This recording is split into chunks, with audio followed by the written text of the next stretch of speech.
नमस्कार साथियों, GS research official पर आप सभी का हार्दिक स्वागत है। साथियों, आज हम एक नई शुरुआत कर रहे हैं और राजस्थान करंट अफेयर्स की शुरुआत उसमें कर रहे हैं। साथियों, हम करंट अफेयर्स को एक अलग तरीके से मंथली अपन करंट अफेयर्स पढ़ेंगे और जैसे कि इस बार इस क्लास में हम जो है वो जुलाई की करंट अफेयर्स करने जा रहे हैं। साथियों, कुछ विशेष सूचनाएं आपके लिए, विशेष बातें जो आपको पढ़ाई के लिए विशेष ध्यान रखनी चाहिए। आप अपनी एक नोटबुक बना लें और अपन जैसे ही जुलाई से शुरू कर रहे हैं तो आप एक एक चीज़ को नोट करते जाइए। जिस दिन आपका एग्ज़ाम होगा उस दिन आपको चीज़ें रिवाइज करने में बहुत आसानी रहेगी। तो साथियों, आज हमारी जो क्लास है वो जुलाई करंट अफेयर्स को कवर करेगी। तो हम क्या क्या चीज़ें कवर कर रहे हैं ये आपको दिख रहा है, आप देख लीजिए। पुरस्कार, सम्मान है, नियुक्तियां हैं, महोत्सव है, महत्वपूर्ण योजनाएं हैं, सरकार के कार्यक्रम हैं, खेल खिलाड़ी, महत्वपूर्ण अभियान, महत्वपूर्ण जो सरकार की नीतियां हाल ही में जो बनी है जुलाई में, उन चीज़ों को हम देखेंगे। आइए आगे बढ़ते हैं, शुरू करते हैं अपनी क्लास। अपनी क्लास का आज का पहला क्वेश्चन क्या है साथियों, देखते हैं। 28 जुलाई 2025 को संपूर्णता अभियान सम्मान समारोह का आयोजन किया गया। साथियों, आपको ये बताना है कि जुलाई माह में 28 तारीख को संपूर्णता अभियान सम्मान समारोह का आयोजन कहाँ किया गया, ये आपके लिए प्रश्न है। तो आप लोग कमेंट बॉक्स में भी बता सकते हो साथ साथ कि कौन सा जिला है जहाँ पर संपूर्णता अभियान सम्मान समारोह का आयोजन किया गया था। क्या जयपुर में किया गया था, उदयपुर में किया गया था, जोधपुर में किया गया था या कोटा में किया गया था। और पांचवा विकल्प भी मैंने शामिल किया है क्योंकि अब अपन जो भी चीज़ें करेंगे वो आरपीएससी और आरएसएमएसएसबी बोर्ड की जो हूबहू उनका पैटर्न है उसी के आधार पर अपन चलेंगे। तो साथियों, संपूर्णता अभियान जो सम्मान समारोह है उसका आयोजन राजस्थान के कौन से जिले में किया गया था, तो याद रखिएगा कौन से जिले में किया गया था, राजस्थान के जयपुर जिले में किया गया था। साथियों, यदि अपन संपूर्णता अभियान जो हमारा सम्मान समारोह आयोजित हुआ है उसकी बात करें तो ये तो मैंने एक क्वेश्चन बना दिया कि इस जो ये अभियान जो था उसका सम्मान समारोह कहाँ पर आयोजित हुआ। तो सम्मान समारोह तो जो था वो जयपुर में आयोजित हुआ। लेकिन और क्या चीजें हैं जो आपसे पूछी जा सकती है, क्योंकि देखो एक प्रश्न करके फिर आगे बढ़ जाना ये तो एक सटीक तैयारी नहीं होगी, क्योंकि एग्जामिनर के लिए बहुत सी चीजें हैं पूछने के लिए, तो उन चीजों को भी आपको देखना जरूरी है। साथियों, संपूर्णता अभियान जो सम्मान समारोह जो हमारा क्वेश्चन था कि इसका आयोजन कहाँ पर हुआ, तो जयपुर में आयोजित हुआ था। साथियों, ये अभियान है वो नीति आयोग द्वारा जो पिछड़े क्षेत्र होते हैं उनको उनके विकास के लिए या उनको आगे बढ़ाने के लिए इस अभियान को शुरू किया गया था। साथियों, तो नीति आयोग द्वारा इसको कब शुरू किया गया था, 2024 यानी कि पिछले वर्ष क्या किया गया था, इसको शुरू किया गया था। इसमें क्या हुआ कि जयपुर में ये सम्मान समारोह जब आयोजित हुआ तो जो हमारे सीएम साहब हैं माननीय भजनलाल जी शर्मा, उनके द्वारा उत्कृष्ट प्रदर्शन करने वाले जो जिले थे और जो ब्लॉक थे उनको क्या किया गया साथियों, सम्मानित किया गया।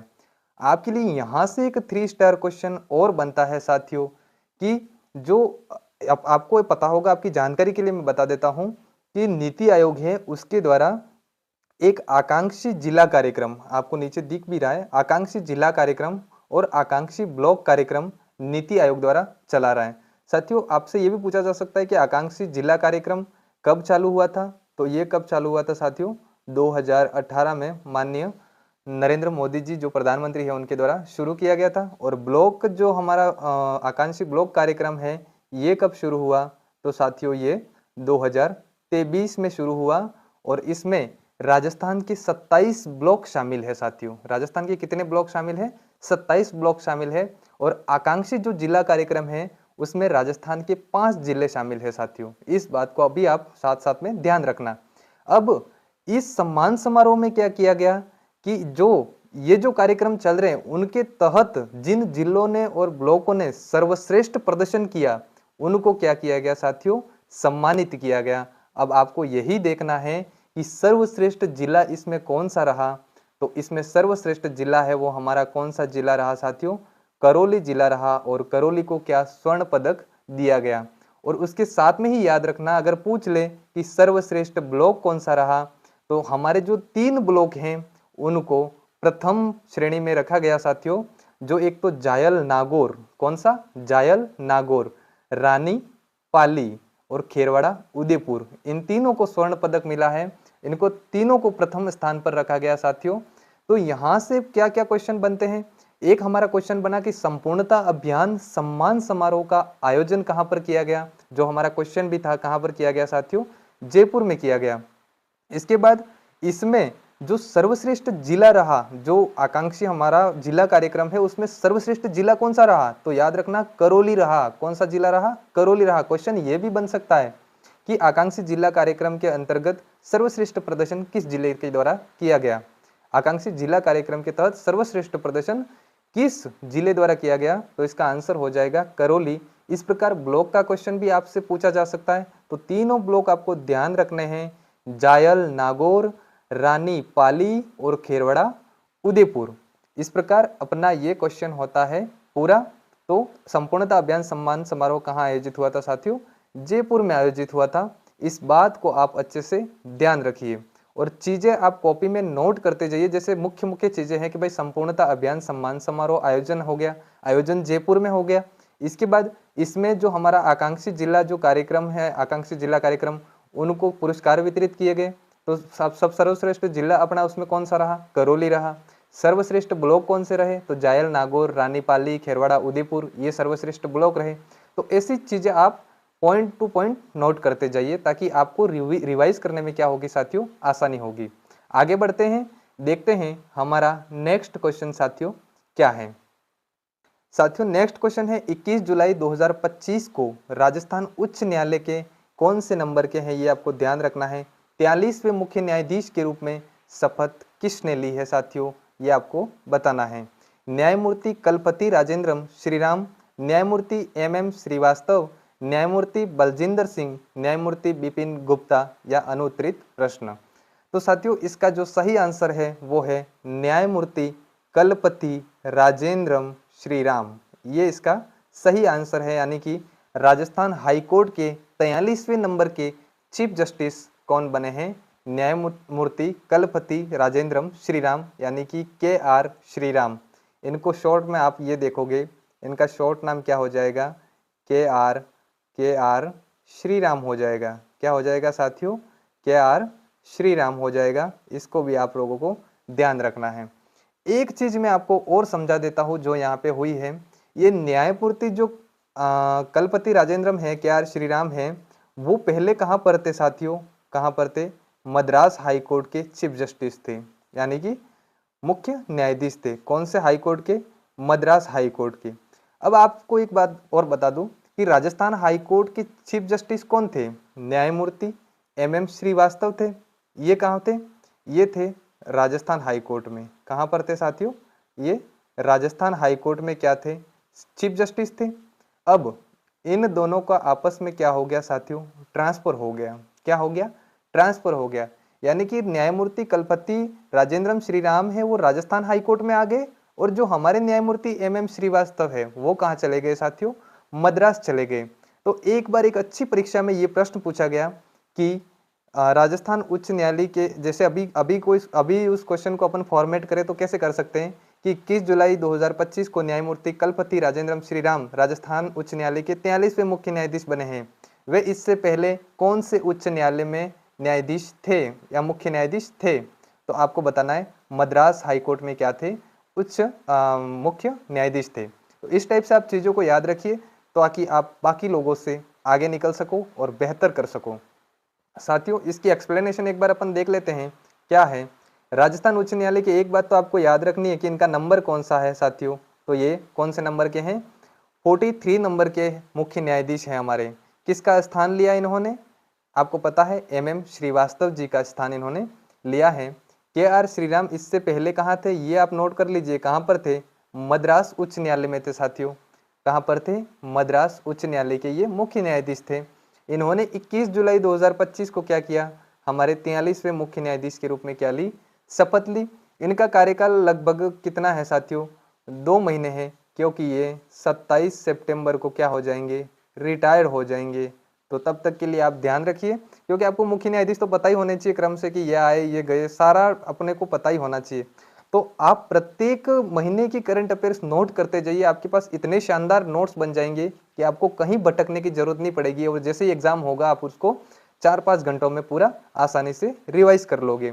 साथियों, जो हमारा अनुच्छेद 219 है वो क्या कहता है, उच्च न्यायालय ये शपथ के बारे में बात करता है कि उच्च न्यायालय के जो न्यायाधीश होते हैं उनकी शपथ उस राज्य के राज्यपाल या उसके द्वारा नामित व्यक्ति द्वारा अनुसूची 3 में वर्णित जो प्रारूप है उसके अनुसार क्या है, दिलाई जाएगी। यानी कि कौन दिलाएगा, राज्यपाल। या राज्यपाल नहीं है तो कौन दिलाएगा साथियों, तो उसके द्वारा नामित कोई भी व्यक्ति दिलवा देगा। कहाँ पर, अनुसूची 3 में जो प्रारूप है उसके अनुसार दिलवाएगा। इस बात को आप अच्छे से ध्यान रखिए।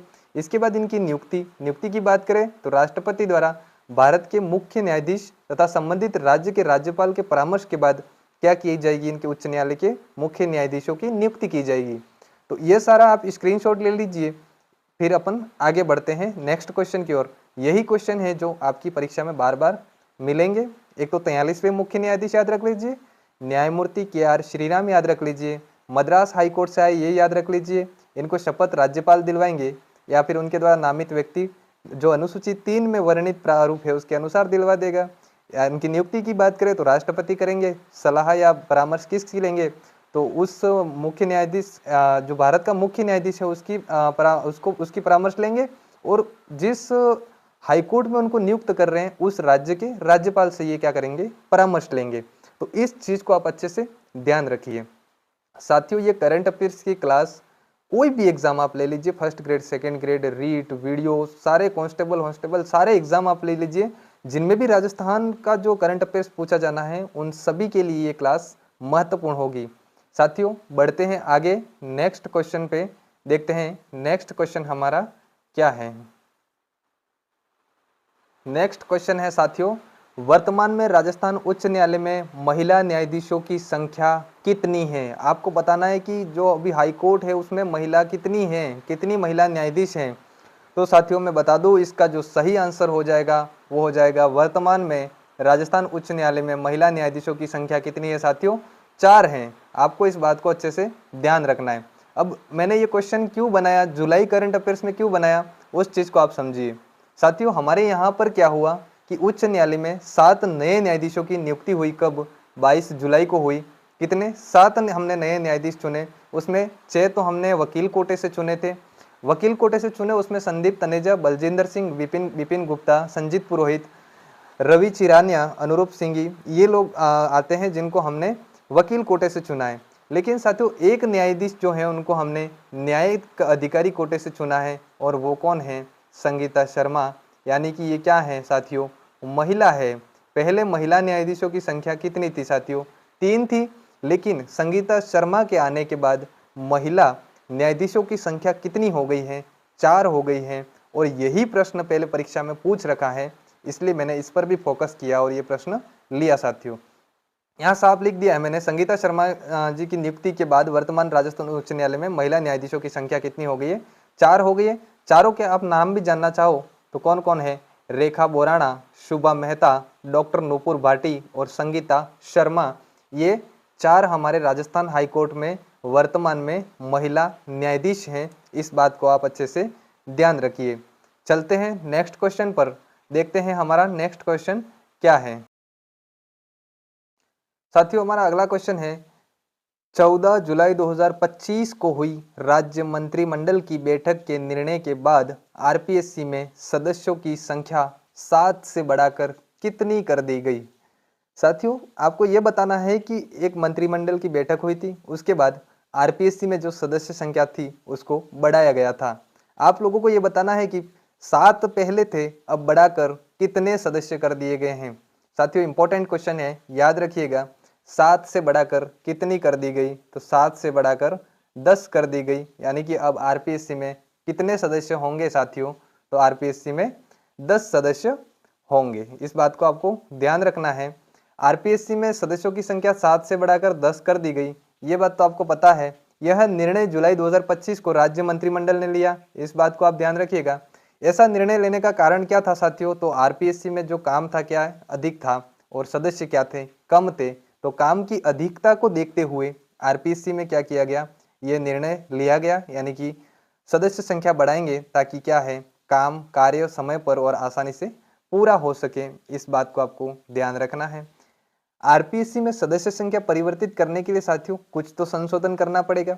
अब जब संशोधन किया जाएगा तो ये हमारे लिए प्रश्न भी बन सकता है कि एक अधिनियम है आरपीएससी सेवा शर्तें विनियम 1974 के नियम 3 में क्या किया जाएगा साथियों, संशोधन किया जाएगा, जो अपने लिए क्या हो जाता है, 5 स्टार क्वेश्चन बन जाता है। आप लोगों को पता होगा कि वीडियो का क्या, अभी जो वीडियो है ग्राम विकास अधिकारी, वो पहले ग्राम सेवक पदेन सचिव होता था, जब उसका नाम परिवर्तित किया गया तो कहां पर संशोधन किया गया, ये धारा पूछी गई थी। इसलिए आपको ऐसे क्वेश्चन पर क्या है साथियों, फोकस करना पड़ेगा, क्योंकि एग्जामिनर ऐसे ही बीच में से क्वेश्चन निकाल के देगा और आप देखते ही रह जाओगे कि करंट अफेयर्स पूरा पढ़ने के बाद भी क्वेश्चन कहां से आए साथियों।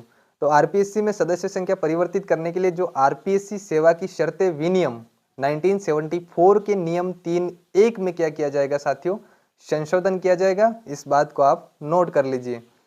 जब ये लागू हो जाएगा साथियों, ये संशोधन जो किया है वो लागू हो जाएगा। इसके लागू होने के बाद जो हमारी आरपीएससी है यानी कि राजस्थान लोक सेवा आयोग में एक अध्यक्ष प्लस 10 यानी कि 1+10 का फॉर्मूला हो जाएगा साथियों, यानी कि एक अध्यक्ष और 10 सदस्य होंगे। यानी कि इससे बहुत प्रभाव पड़ेगा। जो हमारी आरपीएससी है वो सारी चीज़ें, भर्ती प्रक्रिया है, उनको सही समय पर पूरा कर पाएगी। तो आपको पता है 7 से बढ़ाकर हमने सदस्य संख्या कितनी कर दी है, 10 कर दी है। इससे पहले हमने क्या क्या चीजें पढ़ी साथियों, संपूर्णता जो सम्मान समारोह है वो उसका आयोजन कहाँ पर हुआ, जयपुर में। सर्वश्रेष्ठ प्रदर्शन करौली ने किया जिले में। अगर इसके बाद अगर अपन ब्लॉक की बात करें तो जायल, नागौर, रानीपाली, खेरवाड़ा, उदयपुर, इन चीजें क्या है इन्होंने टॉप किया। इसके बाद हमने क्या पढ़ा, न्यायमूर्ति KR श्रीराम जो कि 43 नंबर के क्या बने हैं साथियों, मुख्य न्यायाधीश बने हैं राजस्थान हाईकोर्ट के, ये पढ़ा। इसके बाद संगीता शर्मा आने के बाद में राजस्थान हाईकोर्ट में महिला न्यायाधीशों की संख्या कितनी हो गई, 4 हो गई, ये हमने पढ़ा। इसके बाद हम पढ़ रहे हैं आरपीएससी की सदस्य संख्या बढ़ाएगी, और सदस्य संख्या बढ़ाकर कितनी कर दी गई साथियों, 10 कर दी गई। इसलिए ज़्यादा लोड नहीं लेना है, आराम आराम से पढ़ते जाना है। अपन ने ज़्यादा चीज़ें नहीं पढ़ी है, अभी मैंने बोल के सुनाई उतनी ही चीज़ें अपन ने पढ़ी हैं, लेकिन कम पढ़ो, लेकिन बहुत अच्छे से पढ़ो, ताकि क्या है वो आपको लंबे समय तक याद रहे, और परीक्षा में आने पर अगर वो चीज़ पूछी जाती है तो आप उसमें गलती ना करो, ये आपका ध्येय होना चाहिए। आगे बढ़ते हैं, देखते हैं नेक्स्ट हमारा क्वेश्चन साथियों क्या है। ये हमारा क्वेश्चन बहुत इंपॉर्टेंट क्वेश्चन है साथियों। क्या है कि कैबिनेट की जो मीटिंग थी, मंत्रिमंडल की जो बैठक थी, उसमें कई नीतियों को क्या किया गया, मंजूरी दी गई। वहीं से क्वेश्चन बार बार पूछे जाते हैं। आरएस प्री जो 2025 में हुआ, उसमें नीतियों से 2 क्वेश्चन पूछे गए, कब लागू हुई, क्या नहीं, कब तक लागू रहेगी, इस टाइप के 2 क्वेश्चन पूछ लिए गए। तो आपको ऐसे क्वेश्चन अच्छे से तैयार करने हैं। ये हमारा क्वेश्चन क्या है साथियों, 14 जुलाई 2025 को राज्य मंत्रिमंडल द्वारा मंजूरी दी गई टाउनशिप पॉलिसी, कौन सी पॉलिसी की बात कर रहे हैं हम साथियों, टाउनशिप पॉलिसी 2024 के बारे में हमको कैसा कथन निकालना है साथियों, हमें सत्य कथन का क्या करना है, चयन करना है। हमें क्या करना है साथियों, सत्य कथन का चयन करना है। यहाँ पर थोड़ी सी मिस्टेक हुई है साथियों, असत्य कथन का चयन करना है हमें कैसा कथन ढूंढना है, हमें असत्य कथन ढूंढना है साथियों। असत्य कथन अपने को बताना है, असत्य कथन बताना है, इस चीज को आप ध्यान रखिए। कौन सा कथन, असत्य कथन बताना है। टाउनशिप पॉलिसी का उद्देश्य ग्रामीण क्षेत्रों की आवासीय और औद्योगिक योजनाओं को अधिक सुव्यवस्थित और जन उपयोगी बनाना है, ये हमारा पहला कथन है। इस पॉलिसी की निगरानी हेतु राज्य स्तरीय समिति का क्या किया जाएगा साथियों, गठन किया जाएगा। इसके तहत सभी योजनाओं में 7% जो भूमि है वो पार्क और खेल मैदान के लिए तथा 8% भूमि जो है वो सुविधा क्षेत्र के लिए आरक्षित करना अनिवार्य होगा। अगला जो नेक्स्ट हमारा ऑप्शन है, औद्योगिक योजनाओं में कम से कम 5% क्षेत्र है वो श्रमिकों के आवास हेतु क्या किया जाएगा साथियों, 5% क्षेत्र वो श्रमिकों के आवास हेतु रखा जाएगा। अब आपको आंसर बताना है कि इनमें से कौन सा ऐसा कथन है जो साथियों गलत है, यानी कि असत्य बताना है। तो मैं आपको बता दूं, इसमें से जो असत्य कथन है वो हमारा कथन 1 हो जाएगा साथियों। क्यों कि ये जो टाउनशिप पॉलिसी है साथियों, वो ग्रामीण क्षेत्रों के लिए नहीं लाई गई है। ये कौन से क्षेत्रों के लिए लाई गई है, नगरीय क्षेत्रों के लिए लाई गई है। इस बात को आप ध्यान रखिएगा। कौन से क्षेत्र के लिए लाई गई है? नगरीय क्षेत्र के लिए ये क्या है? टाउनशिप पॉलिसी लाई गई है। यानी कि नगरीय क्षेत्रों में आवासीय और औद्योगिक जो योजनाएं हैं उनको अधिक सुव्यवस्थित और जन उपयोगी बनाना इसका क्या है साथियों? उद्देश्य है टाउनशिप पॉलिसी का। इस बात को आप ध्यान रखिएगा। तो इस क्वेश्चन का हमारा सही आंसर क्या हो जाएगा? ऑप्शन 1 इसका सही आंसर है। तो आपको इस टाइप के क्वेश्चन अच्छे से ध्यान रखने हैं। ऐसे ही आजकल का ट्रेंड है, ऐसे ही क्वेश्चन आजकल पूछे जा रहे हैं। तो हमारी प्रैक्टिस भी कुछ उसी तरीके से होनी चाहिए। इस बात को आप ध्यान रखिए। हम टाउनशिप पॉलिसी एक बार देख लेते हैं पूरी कि टाउनशिप पॉलिसी क्या है। हमारे राज्य मंत्रिमंडल ने क्या किया? राज्य जो हमारा मंत्रिमंडल है उसने 3 नई नीतियों को मंजूरी दी थी। और ये मंजूरी कब दी थी साथियों? 14 जुलाई 2025 इंपॉर्टेंट डेट है, याद रखिए। 3 नीतियों को मंजूरी कब दी गई? 14 जुलाई 2025 को दी गई। कौन कौन सी 3 नीतियां थी ये आपको मैं बता दूं। तो Rajasthan city gas distribution policy 2025, medical value travel heal in Rajasthan policy 2025 और टाउनशिप पॉलिसी 2024। ये टाउनशिप पॉलिसी 2024 की है लेकिन इसको मंजूरी 2025 में मिली है। इस चीज को भी आपको ध्यान रखना है। तो हम यहाँ पर जो जिस पॉलिसी की बात करेंगे, ये तीनों पॉलिसी हैं, इन तीनों पॉलिसी को अपन पढ़ेंगे अलग अलग। लेकिन यहाँ पर जो हमारा क्वेश्चन था वो क्या था? टाउनशिप पॉलिसी का था। तो मैं आपको बता देता हूँ, टाउनशिप पॉलिसी साथियों 2024 की है। हमारे जो क्वेश्चन में मिस्टेक थी, नगरीय क्षेत्र के लिए है ये। नगरीय क्षेत्र की जो आवासीय और औद्योगिक योजनाएं हैं उनको अधिक सुव्यवस्थित और जन उपयोगी बनाना क्या है साथियों? इसका उद्देश्य है। उद्देश्य आप हर योजना का ध्यान रखिए क्योंकि उद्देश्य ज्यादा परीक्षा में पूछ लिए जाते हैं। और उनको मंजूरी जो मिलती है वो डेट याद रखिए, इनको मंजूरी कब दी गई? तो 14 जुलाई 2025 को दी गई। इसके साथ मैं बता दूं, इस योजना में जो 7% साथियों जो भूमि है वो पार्क और खेल मैदान के लिए हमको क्या है? आरक्षित रखनी पड़ेगी। और 8% जो भूमि है वो सुविधा क्षेत्र के लिए आरक्षित करना इसमें क्या होगा? अनिवार्य होगा। इस बात को आपको ध्यान रखना है क्योंकि यहीं से एग्जामिनर विकल्प बनाएगा और आपसे प्रश्न पूछेगा। अगला मैं आपको बता देता हूं कि जो औद्योगिक जो योजनाएं होती है उसमें साथियों जो 5% क्षेत्र है उसको श्रमिकों के आवास हेतु क्या करना होगा?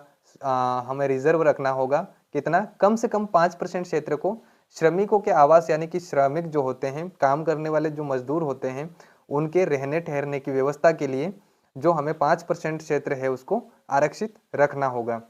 साथियों इसमें यह भी बात की गई कि वर्षा जल संग्रहण और अपशिष्ट जल पुनर्चक्रण को अनिवार्य बनाया गया। इसमें मतलब ये जो वर्षा का जल होता है और जो अपशिष्ट जल होता है उसका पुनर्चक्रण करना ही होगा, क्योंकि अगर इसका पुनर्चक्रण नहीं होगा तो साथियों ये जल उधर उधर, वर्षा का जल जो कि शुद्ध जल होता है, काम आ सकता है, वो वेस्ट चला जाएगा। और अपशिष्ट जल होता है उससे क्या होगा साथियों? प्रदूषण बढ़ेगा। इन सभी कार्यों की निगरानी हेतु एक राज्य स्तरीय क्या किया जाएगा? समिति का गठन किया जाएगा। ये सारी चीजें टाउनशिप पॉलिसी 2024 में लिखी हुई हैं, आप इनको अच्छे से नोट कर लीजिएगा। साथियों चलते हैं नेक्स्ट क्वेश्चन पर, देखते हैं हमारा अगला क्वेश्चन क्या है। अगला क्वेश्चन है साथियों हमारी मेडिकल वैल्यू ट्रेवल पॉलिसी 2025 के बारे में हमें असत्य कथन ढूंढना है। कैसा कथन ढूंढना है? असत्य कथन ढूंढना है। साथियों पहला जो हमारा कथन है, इस पॉलिसी को हील इन राजस्थान पॉलिसी के नाम से भी जाना जाएगा। क्या नाम जाना जाएगा? किस नाम से जाना जाएगा साथियों? हील इन राजस्थान पॉलिसी के नाम से भी जाना जाएगा। अगला जो है वो है, इसका उद्देश्य राजस्थान को देश और दुनिया में प्रमुख मेडिकल टूरिज्म हब के रूप में क्या है? स्थापित करना है। नेक्स्ट जो है, इसके अंतर्गत एमबीटी सेल और सेवा प्रदाता और मरीजों के लिए एमबीटी पोर्टल का क्या है? गठन किया जाएगा। और नेक्स्ट जो हमारा कथन है वो है मेडिकल वैल्यू ट्रेवल पॉलिसी 2025 को, जो हमारा 2025 को 20 जुलाई 2025 को मंजूरी दी गई। साथियों यही विकल्प गलत है। अभी मैंने आपको बताया था कि इनको मंजूरी कब मिली है साथियों, तो आप लोगों को अच्छे से पता है इनको मंजूरी कब मिली है। 14 जुलाई को मिली है। यानी कि 14 जुलाई 2025 को तीनों पॉलिसियों को एक साथ में मंजूरी मिली है। तो यहाँ पर ये कथन हमारा क्या हो जाएगा? गलत। और हमें से क्या पूछा गया है? असत्य कथन पूछा गया है। तो इसका सही आंसर भी क्या हो जाएगा? Option 4, medical value travel policy 2025 को 20 जुलाई 2025 को मंजूरी दी गई। साथियों नहीं, 20 जुलाई 2025 को मंजूरी नहीं दी गई थी।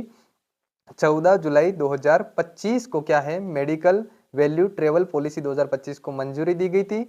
इसी पॉलिसी को हील इन राजस्थान पॉलिसी के नाम से भी जाना जाएगा। और इसका उद्देश्य क्या है, जो हमारा मेडिकल है, मेडिकल टूरिज्म है, उसको राजस्थान जो है उसको मेडिकल टूरिज्म हब के रूप में क्या करना है, स्थापित करना है। यानी कि मेडिकल की जो है बेहतर सुविधाएं हमें क्या करनी है, उपलब्ध करानी है। ये इस नीति का क्या है, उद्देश्य है साथियों। साथियों इस नीति के बारे में अपन अच्छे से एक बार जान लेते हैं कि इस नीति में क्या क्या है। तो medical value travel heal in Rajasthan जो पॉलिसी है वो 2025 की है। आप लोगों को मैंने बता दिया है कि ये इनको मंजूरी कब मिली, 14 जुलाई 2025 को मिली है। इसके अलावा जो चीज़ें मैंने बताई हैं, इसका उद्देश्य राजस्थान को देश दुनिया में मेडिकल टूरिज्म हब के रूप में स्थापित करना, ये इसका उद्देश्य है। प्रमुख प्रावधान की बात की जाए कि इस नीति में क्या क्या प्रावधान राज्य सरकार द्वारा किए गए हैं साथियों, तो इस नीति के तहत राज्य को एक सुलभ, किफायती और भरोसेमंद चिकित्सा पर्यटन स्थल के रूप में हमें विकसित करना है साथियों। ये बहुत बड़ी बात है कि हमारा जो राज्य है उसको सुलभ, किफायती और भरोसेमंद चिकित्सा पर्यटन स्थल के रूप में विकसित करेंगे। तो बाकी अदर स्टेट के लोग भी यहाँ की जो चिकित्सा जो सुविधाएं उपलब्ध होगी उसके लिए प्रेरित होंगे।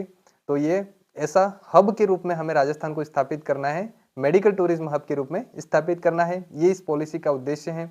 इसके तहत हम एक एमवीटी सेल का गठन करेंगे साथियों, और सेवा प्रदाता और मरीजों के लिए हम एक एमवीटी पोर्टल का गठन करेंगे। लेकिन महत्वपूर्ण बात, इसका उद्देश्य आप ध्यान रखिए कि राजस्थान को प्रमुख मेडिकल टूरिज्म हब के रूप में क्या है, स्थापित करना इस पॉलिसी का उद्देश्य है। और इसको मंजूरी कब मिली है, तो ध्यान रखिएगा साथियों कि इसको मंजूरी कब मिली है, 14 जुलाई 2025 को इसको मंजूरी मिली है। इस बात को आप अच्छे से ध्यान रखिएगा। बढ़ते हैं नेक्स्ट क्वेश्चन पर। नेक्स्ट साथियों जो हमारा क्वेश्चन है, 14 जुलाई 2025 को मंजूरी दी गई राजस्थान सिटी गैस डिस्ट्रीब्यूशन नीति 2025 का उद्देश्य क्या है साथियों। उद्देश्य बताना है कि जो हमारी सिटी गैस डिस्ट्रीब्यूशन नीति आई है उस नीति का क्या उद्देश्य है, ये आप लोगों को बताना है साथियों। साथियों आप चीजें अच्छे से नोट करते जाइए, ताकि आपको क्या है कि जैसे राजस्थान सिटी गैस डिस्ट्रीब्यूशन नीति है, उस ये नीति क्यों लाई गई है, अगर ऐसा कुछ क्वेश्चन पूछा जाता है तो आपको इसके बारे में पता होना चाहिए। ऐसे नहीं कि आप फैक्ट रटते चले जाओ और जब वास्तविक चीजें पूछी जाए तब आप क्वेश्चन को समझ ही नहीं पाओ। इसलिए आप अच्छे से अभी से नोट करते जाइए। अपन प्रत्येक मंथ वाइज बहुत अच्छे से करंट अफेयर्स को, सारे फैक्ट और जो भी नीतियां वगैरह जो भी आती है उनको बहुत अच्छे से कवर करेंगे। तो आप मंथ वाइज अपनी कॉपी बना लीजिए और मंथ वाइज चीजों को नोट करते चलिए। तो साथियों सिटी गैस डिस्ट्रीब्यूशन नीति 2025 का क्या उद्देश्य है, ये आपको बताना है। तो इसमें जो पहला ऑप्शन है, गैस वितरण कंपनियों को अनुमति, भूमि आवंटन और अनुमोदन की प्रक्रिया को सरल व समयबद्ध बनाना। ऑप्शन दूसरा है, गैस कनेक्शन लाभार्थियों को सब्सिडी उपलब्ध कराने हेतु। तीसरा है, राज्य में अक्षय ऊर्जा क्षमता बढ़ाने और बिजली उत्पादन पर वित्तीय भार कम करना। और चौथा ऑप्शन जो हमारा है वो है, प्रदेश में सिटी गैस डिस्ट्रीब्यूशन नेटवर्क को कम करने के लिए। तो साथियों इसका जो सही आंसर हो जाएगा वो हो जाएगा ऑप्शन 1, यानी कि क्या हो जाएगा, गैस वितरण कंपनियों को अनुमति और भूमि आवंटन और अनुमोदन की जो प्रक्रिया है उसको सरल और समयबद्ध बनाना। ये क्या है, गैस डिस्ट्रीब्यूशन जो नीति आई है उसका उद्देश्य है। साथियों अपन इस पूरी नीति को एक बार देख लेते हैं कि क्या है ये नीति। जो गैस डिस्ट्रीब्यूशन नीति है, अब आपको कब इसको मंजूरी कब मिली, अगर ये डेट पूछ जाती है तो तीनों नीतियों की डेट मैंने एक साथ बताई है, 14 जुलाई 2025। इसका उद्देश्य क्या है कि प्रदेश में जो सिटी की बात हो रही है, या ग्रामीण क्षेत्रों की बात नहीं हो रही है, इस बात को भी ध्यान रखिए। क्योंकि एग्जामिनर कई बार अगर अपने से गलत करवाना चाहेगा तो वो ग्रामीण क्षेत्र लिख के दे देगा और अपन क्वेश्चन गलत करके आ जाएंगे। प्रदेश में सिटी गैस डिस्ट्रीब्यूशन नेटवर्क के विस्तार को गति देने के लिए इस नीति को मंजूरी दी गई है साथियों। इसका उद्देश्य है गैस वितरण कंपनियों को अनुमति, भूमि आवंटन और अनुमोदन की जो प्रक्रिया है उसको क्या करना है, सरल बनाना है। और इसके लिए हमने सीजीडी पोर्टल भी क्या किया है, विकसित किया गया है। सीजीडी पोर्टल विकसित किया। और उसके अलावा हम बात करें कि आरएस प्री में अगर जैसे क्वेश्चन पूछा गया था कि ये नीति कब तक लागू रहेगी, अगर ऐसा अब दोबारा पूछा गया कि राजस्थान सिटी गैस डिस्ट्रीब्यूशन नीति 2025 कब तक लागू रहेगी, तो इस डेट को अच्छे से ध्यान रखिएगा। कब तक लागू रहेगी साथियों, 31 मार्च 2029 तक ये नीति है वो लागू रहेगी। जो सिटी में गैस सप्लाई होती है उसमें जो भूमि आवंटन, अनुमोदन की जो प्रक्रियाएं होती है उनको साथियों सरल बनाना और आसानी से जो गैस का डिस्ट्रीब्यूशन है वो हो सके, इसके लिए ये नीति लाई गई है। चलते हैं अगले क्वेश्चन पर, देखते हैं नेक्स्ट क्वेश्चन हमारा क्या है। नेक्स्ट क्वेश्चन है साथियों, स्वच्छता सर्वेक्षण 2024-25 में 20,000 से 50,000 आबादी श्रेणी में सुपर स्वच्छ लीग सिटी का पुरस्कार किसे दिया गया? आपको बताना है कि 20,000 से जो 50,000 आबादी श्रेणी जो बनाई गई आबादी की श्रेणी, उसमें सुपर स्वच्छ लीग सिटी, साथियों सुपर स्वच्छ लीग सिटी का जो है पुरस्कार किसको दिया गया है? बहुत अच्छा क्वेश्चन है। जयपुर, उदयपुर, जोधपुर और डूंगरपुर। साथियों इसका सही आंसर जो हो जाएगा वो हो जाएगा डूंगरपुर। जो हमारी सुपर स्वच्छ लीग सिटी का पुरस्कार डूंगरपुर को दिया गया है, और डूंगरपुर ने ये पुरस्कार लगातार अगर बात करें तो 5 बार लगातार मिला है। और अगर कुल कितनी बार मिला है ये कोई पूछ ले तो बता देना कुल हमें कितनी बार मिला है साथियों। 8 बार ये पुरस्कार डूंगरपुर को मिल चुका है। आपकी जानकारी के लिए मैं बता दूं कि पूरे जो 23 शहर, पूरे देश के 23 शहरों में राजस्थान का एकमात्र शहर केवल डूंगरपुर शामिल है। तो ये बहुत खुशी की बात है डूंगरपुर के लिए कि डूंगरपुर पूरे देश के 23 जो 20,000 से 50,000 आबादी वाले जो शहर है, उसमें डूंगरपुर पूरे देश के 23 शहरों में राजस्थान का एकमात्र शहर शामिल है। और वो शहर कौन सा है साथियों? डूंगरपुर है। इस क्वेश्चन को अच्छे से ध्यान रखिए, पहले भी पूछा गया प्रश्न है और अभी फिर इसको अवार्ड मिला है तो फिर पूछा जा सकता है। ये स्वच्छता सर्वेक्षण 2024-25 का क्वेश्चन है, वहीं पर ये पुरस्कार डूंगरपुर को दिया गया था। देखते हैं इसके बारे में नेक्स्ट और क्या जानकारी है साथियों। स्वच्छता सर्वेक्षण की पूरी बात कर लेते हैं हम। स्वच्छता सर्वेक्षण 2024-25 जो रहा, उसमें जो हमारा राजस्थान है उसकी क्या स्थिति रही है वो हमें देखनी है। स्वच्छता सर्वेक्षण का आयोजन कहाँ हुआ अगर ये पूछ लिया जाए तो दिल्ली में हुआ था। और कि कौन सा मंत्रालय है जो इसका आयोजन करवाता है? तो केंद्रीय आवासन और शहरी मंत्रालय जो है स्वच्छता सर्वेक्षण 2024-25 का आयोजन किसके निर्देशन में हुआ है? केंद्रीय आवासन एवं शहरी मंत्रालय के निर्देशन में हुआ है। और आपसे अगर प्रश्न पूछे जाए तो ये तीनों क्वेश्चन इंपॉर्टेंट बनते हैं। जैसे ही जितना इंपॉर्टेंट मैंने डूंगरपुर वाला क्वेश्चन बनाया है, इतना ही इंपॉर्टेंट जयपुर ग्रेटर और जयपुर हेरिटेज का क्वेश्चन भी बन सकता है। इस बात को आप अच्छे से ध्यान रखिएगा साथियों। यहाँ से आपको 3 क्वेश्चन अगर राजस्थान के संदर्भ में पूछे जा सकते हैं। कौन कौन से? एक तो डूंगरपुर का पूछा जा सकता है, जो अपन ने क्वेश्चन बना ही लिया कि 20,000 से 50,000 की जो आबादी श्रेणी है उसमें सुपर स्वच्छ लीग सिटी का पुरस्कार किसको दिया गया? डूंगरपुर को दिया गया। इसके बाद ये मैंने बता ही दिया कि देश के 23 शहरों में राजस्थान का एकमात्र शहर वो केवल डूंगरपुर ही है, और लगातार 5 बार मिला है, और कुल हमको 8 बार ये पुरस्कार मिल चुका है। ये बात भी मैंने आपको बता दी। नेक्स्ट हम बात करते हैं जयपुर ग्रेटर। वो तो 20,000 से 50,000 वाली बात थी साथियों, लेकिन 10 लाख प्लस आबादी वाले शहरों में हमारे जयपुर को कौन सा स्थान मिला है? तो 16वां स्थान मिला है, और इनको पहली बार जयपुर को वाटर प्लस सर्टिफिकेट भी मिला है। इस बात को आप अच्छे से ध्यान रखिएगा। तो जयपुर को कौन सा स्थान मिला? 10 लाख प्लस आबादी वाले में 16वां स्थान मिला। 20 से 50,000 वाली जो आबादी श्रेणी है उसमें सुपर स्वच्छ लीग सिटी का पुरस्कार किसको मिला? डूंगरपुर को मिला। जयपुर हेरिटेज है उसने भी स्थान प्राप्त किया है साथियों। 10 लाख प्लस आबादी वाले जो हमारे शहर है उसमें जयपुर हेरिटेज को 20वां स्थान मिला है, और जयपुर ग्रेटर को कौन सा मिला है? 16वां स्थान मिला है। ये तीनों क्वेश्चन आप अच्छे से ध्यान रखिए। मैंने क्वेश्चन 1 बनाया था, लेकिन 3 क्वेश्चन ये भी हैं। फिर से मैं बता देता हूँ, डूंगरपुर 20,000 से 50,000 वाले शहरों की श्रेणी में इसको सुपर स्वच्छ लीग सिटी का पुरस्कार दिया गया है। जयपुर ग्रेटर ने 10 लाख प्लस आबादी में 16वां स्थान प्राप्त किया है, और जयपुर हेरिटेज ने 10 लाख प्लस आबादी में 20वां स्थान प्राप्त किया है। इस चीज को आप अच्छे से ध्यान रखिए। चलते हैं नेक्स्ट क्वेश्चन पर, देखते हैं हमारा अगला क्वेश्चन क्या है साथियों।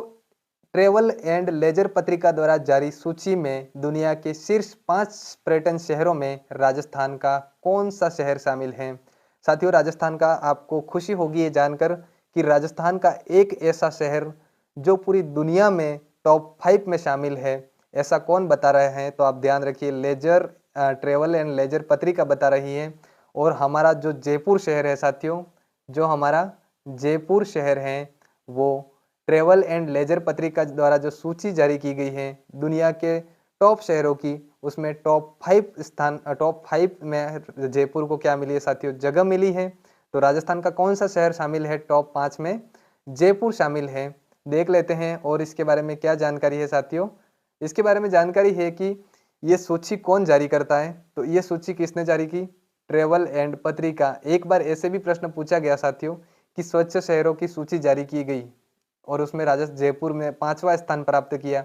यह सूची किसके द्वारा जारी की गई? तो आपको याद रखना है ट्रेवल एंड प्लेजर पत्रिका द्वारा क्या है ये सूची जारी की गई थी। और आपको मैं बताऊं तो हमारा जो जयपुर है उसने पूरी दुनिया में जो पर्यटन स्थल है शीर्ष 5 उसमें 5वां स्थान हमारे जयपुर ने प्राप्त किया है। इस बात को आप अच्छे से ध्यान रखनी है और ये भी ध्यान रखना है साथ साथ में कि जयपुर को 51.33 अंक इसमें प्राप्त हुए। अगर आपको ये जानने की इच्छा हो रही हो कि पूरी दुनिया का जो दुनिया का सर्वश्रेष्ठ यानी कि शीर्ष पर्यटन स्थल है पूरी दुनिया में सबसे अच्छा पर्यटन स्थल कौन सा है साथियों, तो मेक्सिको का एक शहर है और उसका नाम है सैन मिगुएल अलेंडे। जो शहर है वो क्या है, पूरी दुनिया का सबसे सर्वश्रेष्ठ पर्यटन स्थल है।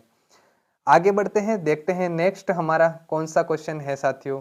साथियों हमारा नेक्स्ट क्वेश्चन है राजस्थान प्रधान खनिज ब्लॉकों की नीलामी में देश में प्रथम स्थान पर रहा है। इस बात को ध्यान रखिएगा कि राजस्थान प्रधान जो खनिज है उनके ब्लॉकों की नीलामी में कौन से स्थान पर रहा है, तो पूरे देश में प्रथम स्थान पर रहा है। क्वेश्चन बनाने वाला उसको या वहां पर भी क्वेश्चन बना के आपसे पूछ सकता है साथियों।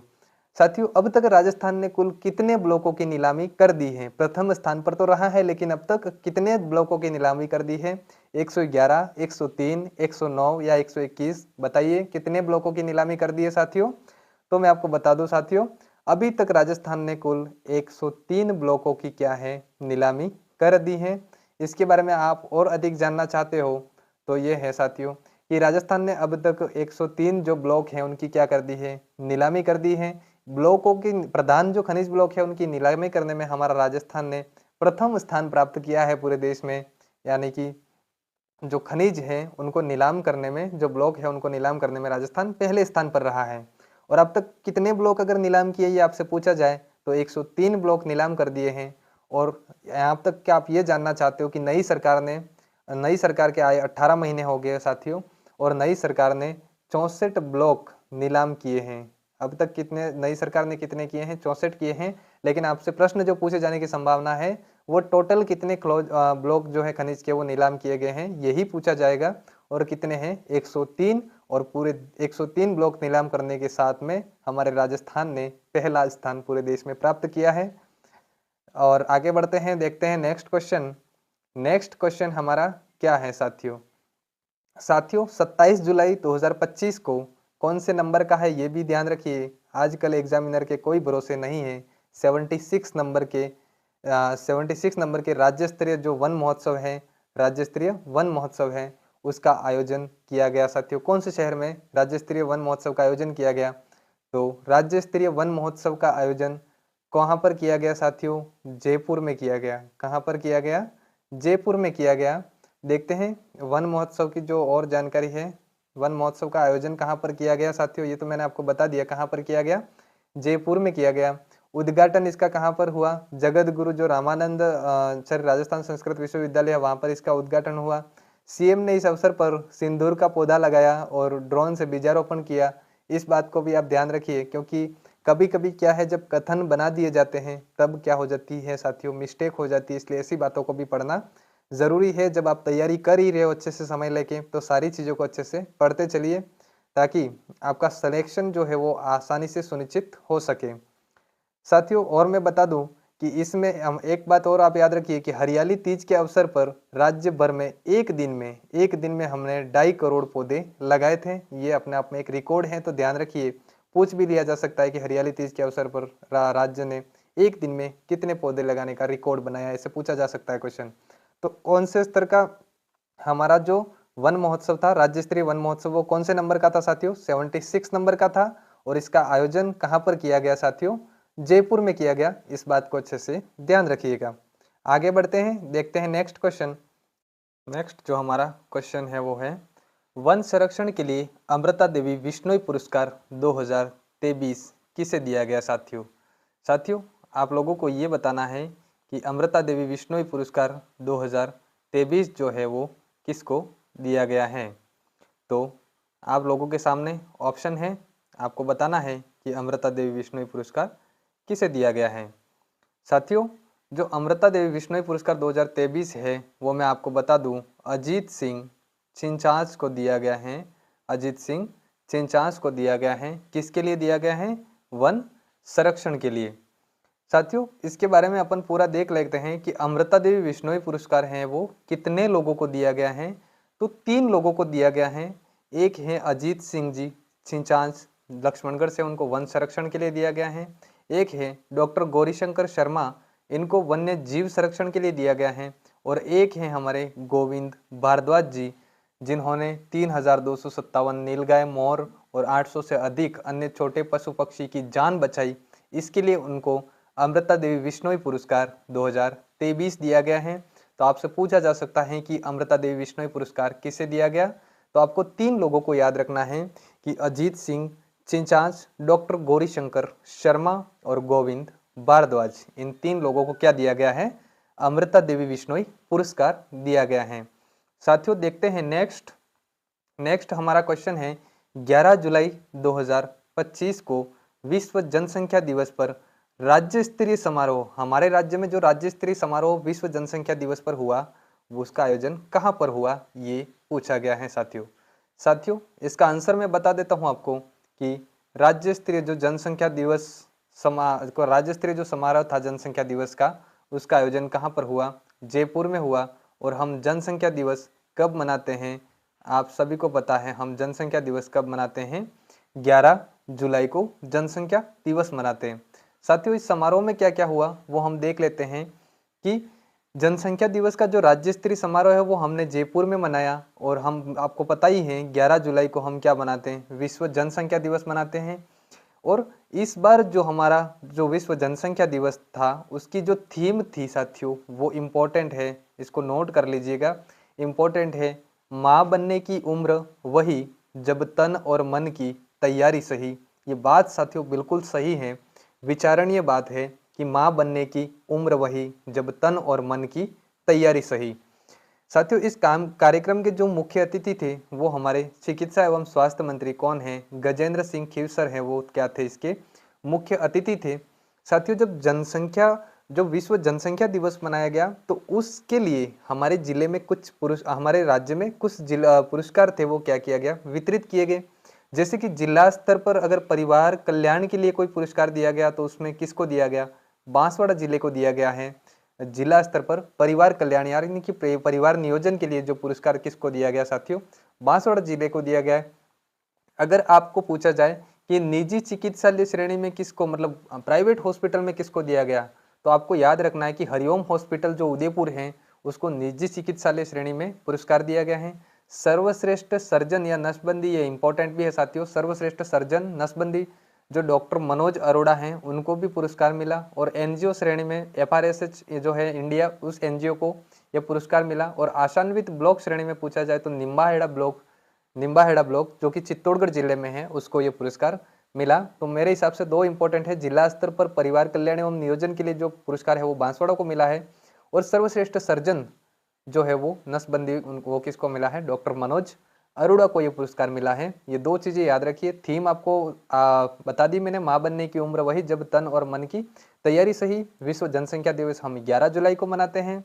हमारा जो राज्य स्तरीय समारोह विश्व जनसंख्या दिवस पर किया गया वो जयपुर जिले में किया गया, इस बात को आप ध्यान रखिएगा। बढ़ते हैं आगे, देखते हैं नेक्स्ट क्वेश्चन है 12वें भारत गौरव अलंकरण समारोह। साथियों किसकी बात कर रहे हैं हम? 12वें नंबर के भारत गौरव अलंकरण समारोह 2025 की बात कर रहे हैं। उसमें राजस्थान की कुल कितनी हस्तियों को? 5 हस्तियों को सम्मानित किया गया। उनमें कौन शामिल नहीं है ये आपको बताना है। क्या किरण अग्रवाल शामिल नहीं है? पद्मश्री गुलाबो सपेरा शामिल नहीं है? सुनील खेतपालिया शामिल नहीं है? या पंडित हिमांशु महंत शामिल नहीं है? साथियों मैं आपको बता दूं इसमें पंडित हिमांशु महंत है वो शामिल नहीं है। इसलिए हमको क्या पूछा है, कौन शामिल नहीं है? तो हमारा सही उत्तर क्या हो जाएगा? ऑप्शन 4 पंडित हिमांशु महंत शामिल नहीं है। बाकी किरण अग्रवाल शामिल है, पद्मश्री गुलाबो सपेरा शामिल है, सुनील खेतपालिया शामिल है। आइए हम थोड़ा इसको डिटेल से देख लेते हैं। इस साथियों इसका आयोजन आपसे पूछा जाए 3 जुलाई को इसका आयोजन हुआ था। और यहाँ कहाँ पर हुआ था इसका आयोजन? तो ब्रिटिश संसद हाउस ऑफ कॉमन्स जो कि कहाँ पर है? लंदन में, वहाँ पर इसका आयोजन हुआ। अपने भारत की कुल 25 हस्तियों को इसमें क्या किया गया? सम्मानित किया गया साथियों। भारत की कुल 25 हस्तियों को सम्मानित किया, उसमें 5 हस्तियां हमारे राजस्थान की थी। इस बात को आप ध्यान रखिएगा। अब आपसे प्रश्न इन पांचों लोगों पर प्रश्न बनाए जा सकते हैं, इसलिए इन 5 लोगों को आपको याद करना पड़ेगा साथियों। एक है किरण अग्रवाल। कौन है किरण अग्रवाल? जो कि शेखावटी की प्रवासी है और हिंदुस्तान जिंक चेयरपर्सन व वेदांता ग्रुप की निदेशक हैं। कौन? किरण अग्रवाल। इसके बाद है सेकेंड है हमारी पद्मश्री गुलाबो सपेरा। पद्मश्री इनको मिला है गुलाबो सपेरा, जो कि अंतर्राष्ट्रीय लोक कलाकार है। कहाँ से हैं? जयपुर से हैं। तो इस बात को भी ध्यान रखिए। एक है हमारे सुनील खेतपालिया, जो कौन से जिले से हैं? ब्यावर से हैं और ये उद्योगपति और समाज सेवी हैं। इसके बाद है एक है राजेंद्र कुमार सेतिया, जो जयपुर से हैं। एमडी व सीईओ है ये एसके फाइनेंस जो लिमिटेड है उसके एमडी और व सीईओ हैं। कौन? राजेंद्र कुमार सेतिया। और एक है संजय करनानी, जो कि बीकानेर के हैं, बीकानेर से हैं। लंदन प्रवासी सामाजिक कार्यकर्ता है ये। कौन? संजना करनानी। इस बात को आप ध्यान रखिएगा। तो 5 व्यक्ति हैं, किरण अग्रवाल, पद्मश्री गुलाबो, सुनील खेतपालिया, राजेंद्र कुमार सेतिया और संजना करनानी। इन 5 व्यक्तियों को आप ध्यान रखिएगा। 12वें भारत गौरव अलंकरण समारोह में इन 5 हस्तियों को सम्मानित किया गया है, जो कि कहाँ से हैं? राजस्थान में। इनको वो कौन से जिले से है मैंने आपको बता दिया है साथियों। तो आप स्क्रीनशॉट लेते चलिए, आगे बढ़ते हैं, देखते हैं नेक्स्ट क्वेश्चन। हमारा नेक्स्ट क्वेश्चन कौन सा है साथियों? जिनेवा स्विट्जरलैंड में आयोजित एक संगीत कार्यक्रम गोल्डन नोट्स ऑफ मोहन एवं सात्विक वीणा में राजस्थान से कौन शामिल हुए साथियों? ये बताना है कि जिनेवा स्विट्जरलैंड में एक संगीत कार्यक्रम आयोजित हुआ। उस संगीत कार्यक्रम का नाम था गोल्डन नोट्स ऑफ मोहन एवं सात्विक वीणा। उसमें राजस्थान से कौन शामिल हुए थे? कुटले खान मांगणियार, पंडित हिमांशु महंत, संजना करनानी। 1 व 2 दोनों अनुत्तरित प्रश्न। तो साथियों इसका जो सही आंसर हो जाएगा ऑप्शन 4 हो जाएगा, 1 व 2 दोनों, यानी कि कुटले खान मांगणियार और पंडित हिमांशु महंत ये क्या हुए थे? इस संगीत कार्यक्रम में शामिल हुए थे। अब उसके आगे की बात मैं आपको बता देता हूँ साथियों। गोल्डन नोट्स ऑफ मोहन एवं सात्विक वीणा जो कार्यक्रम है वो जिनेवा के स्विट्जरलैंड में आयोजित हुआ। ये साथियों एक संगीत कार्यक्रम था और इस कार्यक्रम में जो ग्रैमी अवार्ड विजेता हैं पद्म भूषण पंडित विश्व मोहन भट्ट और उनके पुत्र सलिल भट्ट ने क्या किया था? वीणा की प्रस्तुति दी थी साथियों। जब ये वीणा की प्रस्तुति देने गए तो इसमें राजस्थान के कलाकार थे, एक कुटले खान मांगड़ियार और एक तबला वादक पंडित हिमांशु महंत। इन्होंने क्या किया था? इन्होंने इन लोगों का साथ दिया था। इसलिए यहाँ से प्रश्न बन जाता है कि गोल्डन नोट्स ऑफ मोहन एवं सात्विक वीणा कार्यक्रम में राजस्थान के कौन लोग शामिल हुए थे? तो आपको याद रखना है कुटले खान मांगड़ियार और तबला वादक पंडित हिमांशु महंत। आपको मैं बता दूं, परीक्षा अगर एग्जामिनर को क्वेश्चन पूछना हो तो ये भी पूछ सकता है कि पंडित हिमांशु महंत का संबंध किससे है? क्या तबला वादक है, वीणा वादक है, सितार वादक है? तो पंडित हिमांशु महंत क्या हो जाएंगे? तबला वादक। इसलिए चीजों को आप नजर में रखिए। एग्जामिनर कहाँ से क्वेश्चन बनाएगा किसी को नहीं पता। कोई दावा करता है तो वो झूठे दावे हैं। एग्जामिनर जब क्वेश्चन बनाता है तो वो उसके दिमाग से ही बनाएगा, न किसी के दिमाग को वो यूज करेगा साथियों। इसलिए आप किसी के भरोसे ना रहें, सारी चीजों को आप पढ़ते हुए चले। और आपको क्लास अच्छी लगी हो तो चैनल को सब्सक्राइब जरूर करें, क्योंकि ये कहना तो मेरी आदत में नहीं है कि आप सब्सक्राइब कर लो, ये कर लो। आपको क्लास अच्छी लग रही हो तो चैनल को सब्सक्राइब करते चलिए, बाकी क्लास आपको मिलती रहेगी समय समय पर। आगे बढ़ते हैं, देखते हैं नेक्स्ट क्वेश्चन। नेक्स्ट क्वेश्चन कौन सा है? हाल ही में ICAR का राष्ट्रीय कृषि वैज्ञानिक पुरस्कार 2025, क्या साथियों? राष्ट्रीय कृषि वैज्ञानिक पुरस्कार 2025 किसको दिया गया है? Doctor Manoj Arora, doctor Dheeraj Singh, doctor Indrajit Singh, doctor मनमीत सिंह। साथियों राष्ट्रीय कृषि वैज्ञानिक पुरस्कार जो 2025 है डॉक्टर धीरज सिंह को दिया गया है। और ये कौन है साथियों? तो ये हमारे काजरी के प्रधान वैज्ञानिक हैं। काजरी के प्रधान वैज्ञानिक है, इस बात को आप ध्यान रखना। कौन है साथियों? काजरी के प्रधान वैज्ञानिक हैं। कौन? डॉक्टर धीरज सिंह है, वो क्या है? काजरी के प्रधान वैज्ञानिक है। अब काजरी संस्था के बारे में अगर आप जानना चाहते हो साथियों, तो ये पुरस्कार डॉक्टर धीरज सिंह को दिया गया, ये हमने क्वेश्चन में ही कर लिया। जो हमारी काजरी क्या है साथियों? एक संस्था है जो सूखे क्षेत्र के लिए मरुस्थल में कार्य करती है और काजरी का मुख्यालय जोधपुर में है। केंद्रीय शुष्क क्षेत्र अनुसंधान संस्थान इसकी फुल फॉर्म है। और वहाँ के प्रधान वैज्ञानिक है एक कौन? डॉक्टर धीरज सिंह। उनको राष्ट्रीय कृषि वैज्ञानिक पुरस्कार हमने 2025 दिया है। यह पुरस्कार साथियों ICAR जो भारतीय कृषि अनुसंधान परिषद है उसके 97वें स्थापना दिवस पर हमने इनको दिया है, यानी कि 16 जुलाई को इसका 97वां स्थापना दिवस था। किसका, ICAR का, भारतीय कृषि अनुसंधान परिषद का। उस दिन हमने डॉक्टर धीरज सिंह जो कि कांचरी के एक प्रधान वैज्ञानिक हैं, उनको हमने क्या है, राष्ट्रीय कृषि वैज्ञानिक पुरस्कार 2025 प्रदान किया है। साथियों देखते हैं अगला क्वेश्चन हमारा। अगला क्वेश्चन है, जयपुर में आयोजित outlook Indian responsible tourism state award 2025। क्या साथियों, जयपुर में आयोजन हुआ उसका, उस बात को आप यहीं से ध्यान रख लीजिए। किसका, एग्जामिनर तो ये भी पूछ लेगा कि इसका आयोजन कहाँ पर हुआ। भाई outlook Indian responsible tourism state award 2025 का आयोजन कहाँ पर हुआ, जयपुर में हुआ। और उसमें विरासत संरक्षण श्रेणी में गोल्ड अवार्ड किसे मिला साथियों, ये क्वेश्चन है आपका कि विरासत संरक्षण श्रेणी में गोल्ड अवार्ड किसको मिला, ये आप बता दीजिए। कोई किसको मिला है साथियों, तो मैं आपको बता दूं, जो शाहपुरा हवेली है उसको क्या मिला है, उसको मिला है गोल्ड अवार्ड। किस श्रेणी में, विरासत संरक्षण श्रेणी में इसको क्या मिला है, गोल्ड अवार्ड मिला है। इस बात को आप ध्यान रखिए। बता देता हूं मैं इसके बारे में। Outlook Indian responsible tourism state जो अवार्ड है 2025 का, उसका समारोह का आयोजन है हमारा जयपुर में 11 जुलाई के दिन हुआ। इस समारोह में राज्य पर्यटन पुरस्कार प्रारंभ करने की घोषणा की गई साथियों। ये इंपॉर्टेंट है, इस चीज को याद रखिए। इस समारोह में राज्य में पर्यटन पुरस्कार प्रारंभ करने की घोषणा की गई। और ये घोषणा किसने की, तो साथियों जो पर्यटन मंत्री होगा वो करेगा। पर्यटन मंत्री कौन है, तो जो हमारी उप मुख्यमंत्री है वही पर्यटन मंत्री है, यानी कि दिया कुमारी ने यह घोषणा की। साथियों इस समारोह में जो शाहपुरा हवेली थी उसको क्या किया गया, विरासत संरक्षण के लिए हमने उसको गोल्ड मेडल दिया। इस चीज को आप ध्यान रखिए, ये चीज इसमें इंपॉर्टेंट है साथियों। बाकी outlook Indian responsible tourism state award 2025 समारोह का आयोजन जयपुर में किया गया। साथियों जयपुर वही शहर है, जब आपको परीक्षा में करंट अफेयर्स का क्वेश्चन नहीं आए तो आप तुक्का कहाँ पे लगाओगे, जयपुर पर ही लगाओगे। तो outlook Indian responsible tourism state award का जो समारोह है उसका आयोजन कहाँ पर हुआ है, जयपुर में हुआ है। आगे बढ़ते हैं, देखते हैं नेक्स्ट क्वेश्चन। नेक्स्ट क्वेश्चन हमारा क्या है साथियों।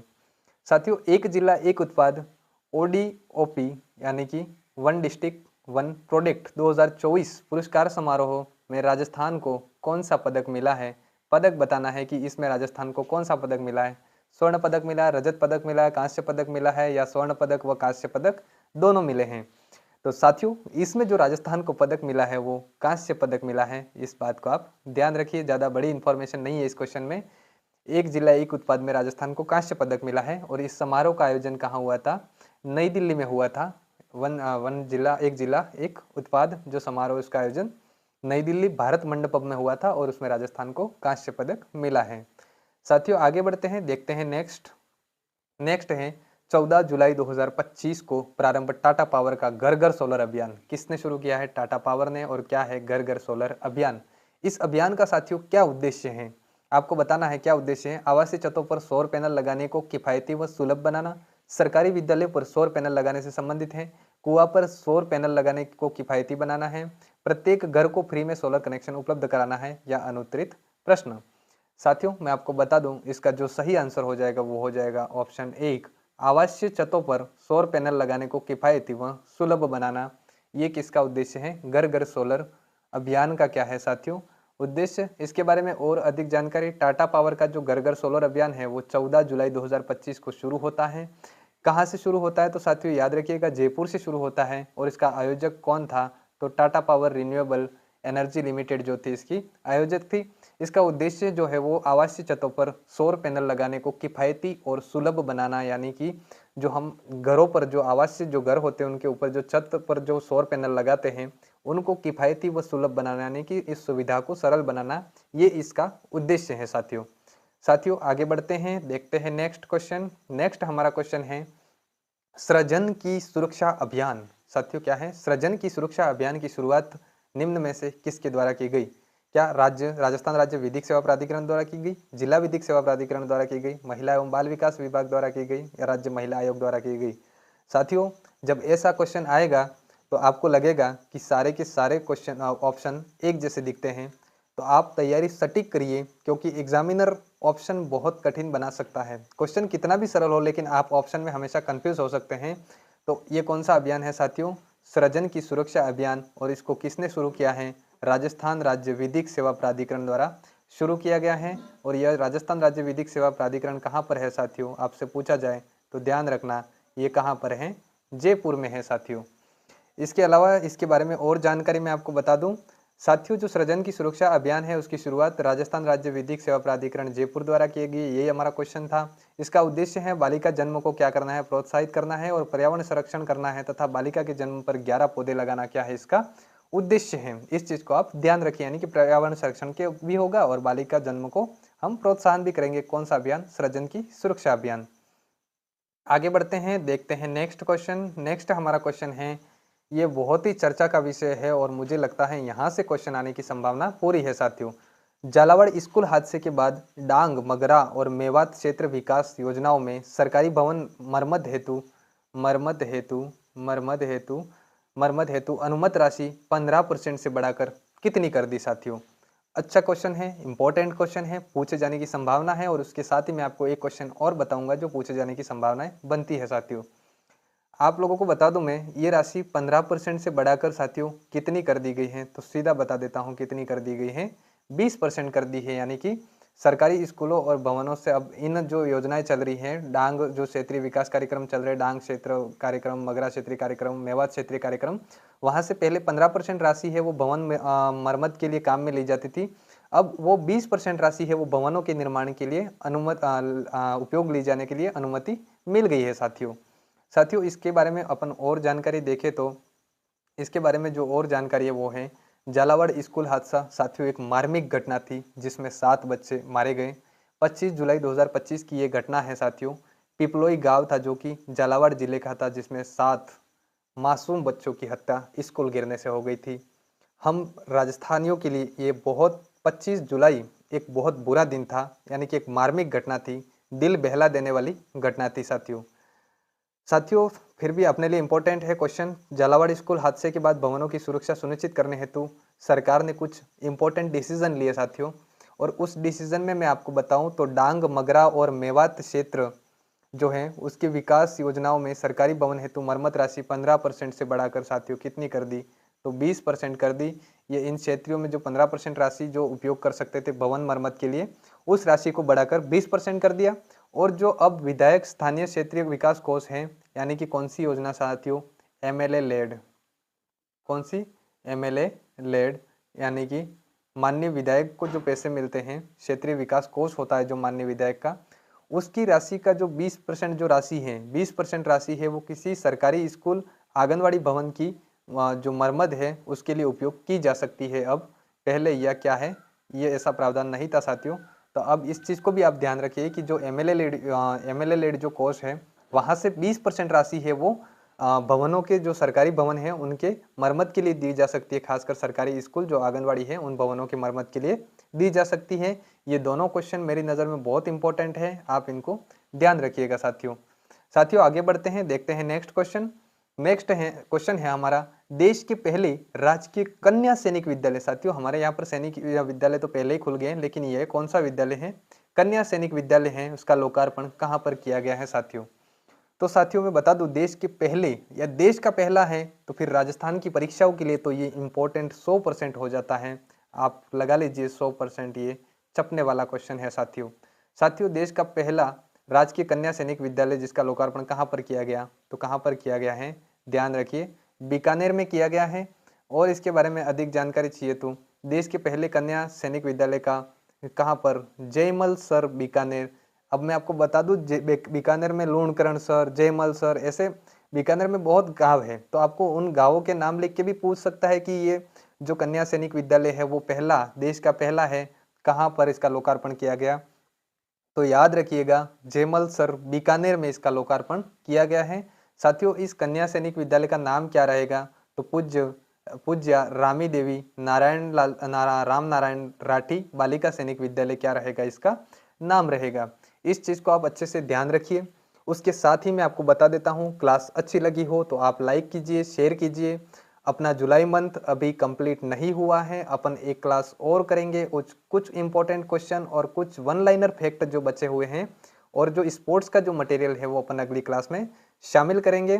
तो आप लोग कमेंट बॉक्स में मुझे ये बताएं कि आपको ये क्लास कैसी लगी और क्वेश्चन आप लोगों को किस लेवल के लगे, कि आप जिस एग्जाम की तैयारी कर रहे हो उस लेवल को क्या ये पार कर पाए, ऐसे क्वेश्चन है।